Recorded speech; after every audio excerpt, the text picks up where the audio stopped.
Assassin's Creed Shadows. What could have been? While there are some great moments, this game fell short of its full potential. I covered what it got right in the companion video, linked below. But now it's time to talk about what went wrong. Missed opportunities and frustrating design choices are the bulk of the issues here, so let's break them all down.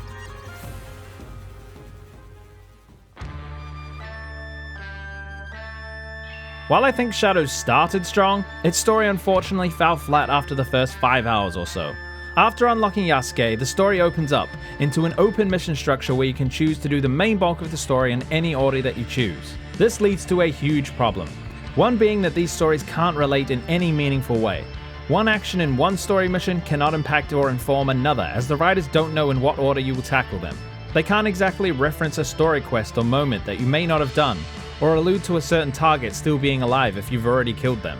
Therefore, the structure completely kills any momentum the story had. It doesn't feel like it's going anywhere. You're just running around killing targets, knowing it's not really going to lead anywhere. This is shown by all our targets giving us no interesting information that furthers the plot. And an even worse sin is that there are no confessional scenes in Shadows, so some targets don't really get to say much at all. There's an even bigger problem here though, and that's that we have a game with 2 protagonists who cannot grow or have any kind of arc at all over this entire second act for the same reason. How can they grow and change in one mission, because that change would need to be reflected in all missions after that? But again, the writers have no idea in what order you're going to do the missions in. I have had comments saying to just play them in the order of their level, but that completely misses the point. Players can play them in any order, so the writing has to grapple with that. So playing them in order doesn't change anything. We're still left with insular stories that have almost nothing to do with each other, and as a result feel like a flat line where the plot doesn't actually move forward at all. I talked about all of this in greater detail in my 35-minute story review. But what's worse is that the ending isn't even worth trudging through the story for. It's abrupt and it isn't earned. It feels purposefully left open for DLC, and that is unacceptable. Naoe's story is by far the worst. It feels like a complete waste of time. Whereas Yasuke's story has some cooler moments, especially towards the end, but it was fumbled by the late introduction of his enemies and no time to build up a true hatred for these villains. Luckily, I actually enjoyed a lot of the gameplay, or I might have trashed this entire game. The story was not up to par, and I am thoroughly disappointed by it. That's all for now, but other story elements will show up in the future sections of this video. Let's move on to the next part, shall we? Before I burst a blood vessel or something.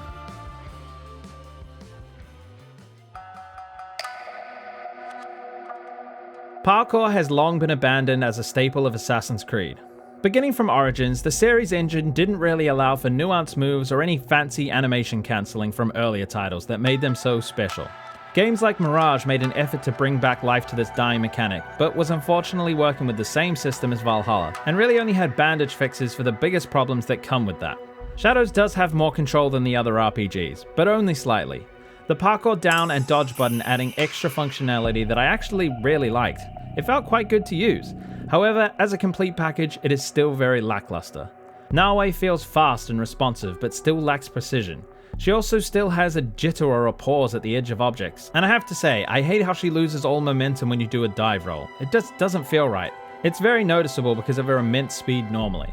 The grapple hook is a great addition that I wish had more usability, as it's only usable in certain locations that you can latch onto. It is fun though, and can lead to some pretty cool situations. Shadows' parkour lacks a lot of the options, such as swinging and back ejects that gain height, something the parkour enthusiasts have to beg for every time. Come on Ubisoft, just put them in the game at the beginning, it's not that hard.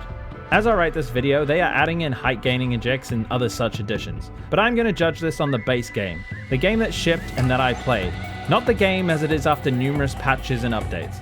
I don't think it's fair to the parkour community or to the fans at large to be this blasé about what should be a core pillar of the series. This shouldn't be an afterthought. And I haven't even mentioned yet that you might as well not even bother trying parkour with Yasuke. He cannot climb a lot of walls, he breaks ropes, he doesn't have a grapple hook, and he is slow as shit. I don't know why you would ever want to play him in the open world. It's just a clunkier, slower character that can feel really bad after darting around everywhere with Naoe. Another huge detractor is that the world has not been built in any way that really supports parkour. There's no parkour highways or routes to experiment with. I don't know if this is an architecture thing or just poor design, but to me, I think it's a bit of both. While Mirage improved a lot for a parkour layman like myself, its world is what really shined as a huge improvement on the RPG creeds. Mirage's world had amazing pathways and opportunities to use parkour. even if the mechanics were not as strong as they should be. Shadows takes a huge step backwards in this regard and doesn't land anywhere near where it should have, much like the packagex in the parkour system.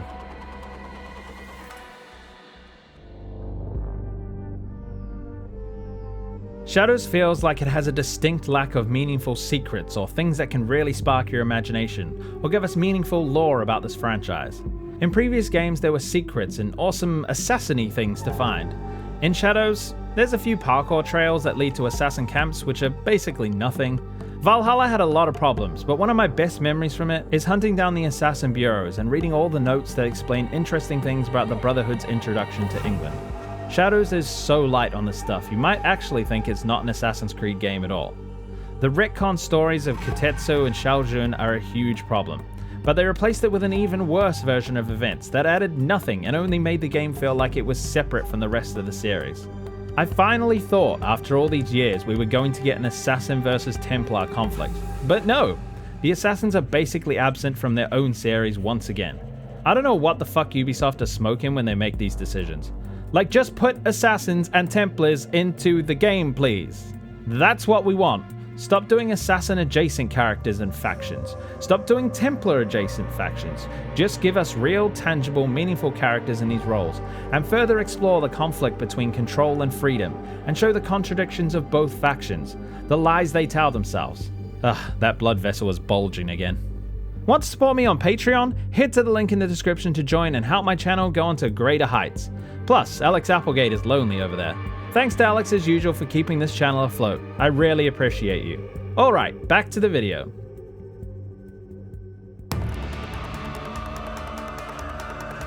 Leading on from the last section, side content is severely lacking in this game. There are a few side quests that try to disguise themselves as new and exciting stories, but they are basically just another target wheel on the quest board to track down. This game mostly consists of ticking names off a list when it comes to side quests, with tiny bits of story that are so minuscule they might as well not be there at all. I didn't feel like I was really helping any side characters or interacting with real people. There was one side quest with Yasuke that I really enjoyed, and was seemingly his main love interest, if I was not playing in canon mode that is, which put a lot more effort into explaining characters' motives and feelings. I just wish there was more of it. Other side activities are all copy-pasted camps or incredibly repetitive tasks that get boring after the first 4 or 5 times. No, I don't want to pray at 4 more shrines or collect 3 lost pages or sit through a loading screen to switch to Yasuke to do a boring glorified QuickTime event and then immediately go into another loading screen to switch back to Naoe. Yep, it's almost as if they should make the world about half the size and focus more time and money on making the content and gameplay better. No, that can't be it. Let's spend more money, make the world bigger. It has to be huge.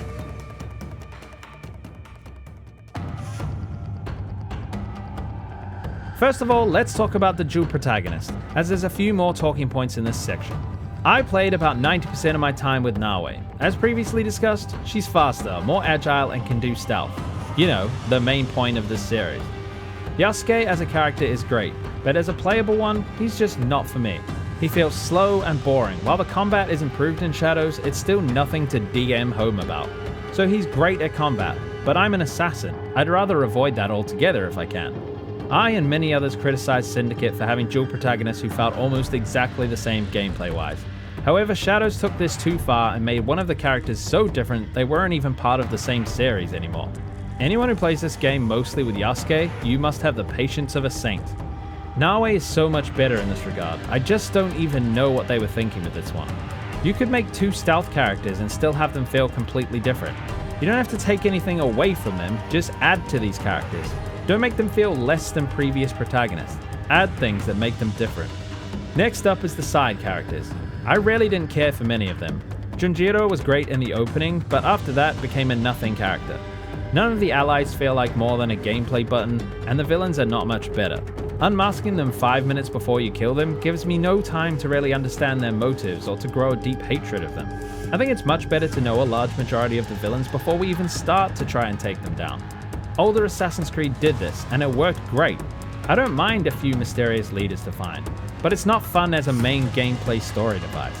My last gripe for this section is the missing characters that should have been in this game. If not in person, at least in spirit.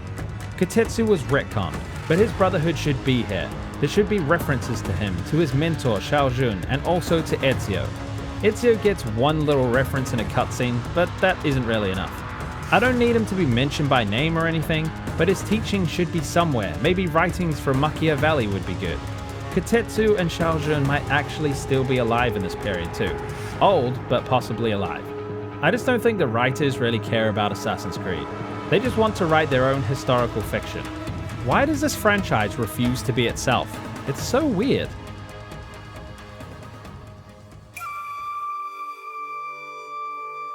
There's not much to say other than the voice acting in English is very hit or miss. There are some characters like Hattori Hanzo, who is just bad in every scene, and then there's Naoe, who is fantastic in pre-rendered cutscenes, but then awful in random talks with NPCs. It's all a bit weird. I just don't really have more to say other than to do better. Naoe's voice actor is clearly good because she does some incredible voice acting in parts, so it must be the direction. It's 2025. Bad voice acting should be a thing of the past, as should Ubisoft's absolute refusal to make better character animations for talking in non-pre-rendered cutscenes. They've been getting worse for years, and Shadows is no exception. Again, Ubisoft, just do better. Characters talk and move like PS2 games, for goodness sake. Hey you, like the video, it's free, and it helps me out a ton. Cheers.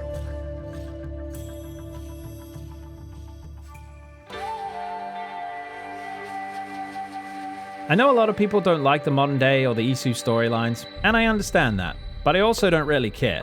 It is integral to this series. It's the whole reason there's an Animus in the first place.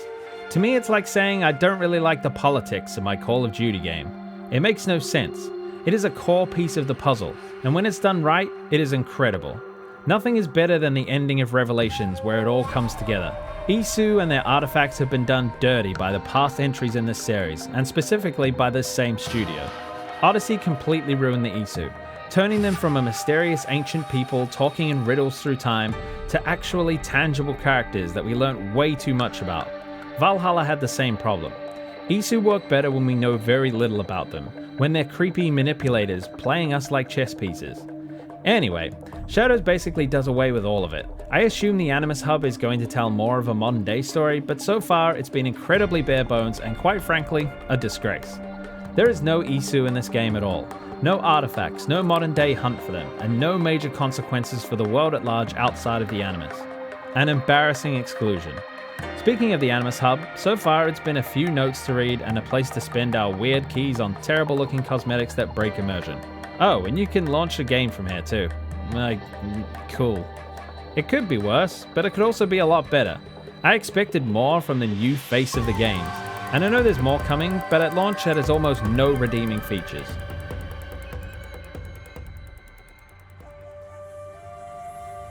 I'm not going to go on about this part too much. It's a fully priced single player game with microtransactions for incredibly stupid looking cosmetics that are lore and immersion breaking. I haven't a clue why anyone would buy this shit, but apparently they do, or they wouldn't keep making it. I don't think there is a place for microtransactions in single player games, especially full price ones. If they can't make a game that profits just from sales, then that's a budget issue. So there's my rant about what Assassin's Creed Shadows got wrong. I hope you enjoyed my anger and pent-up frustrations with the series. Did I miss anything? Let me know down in the comments section, where you can also subscribe if you're new here. Thanks for watching. Sticks out.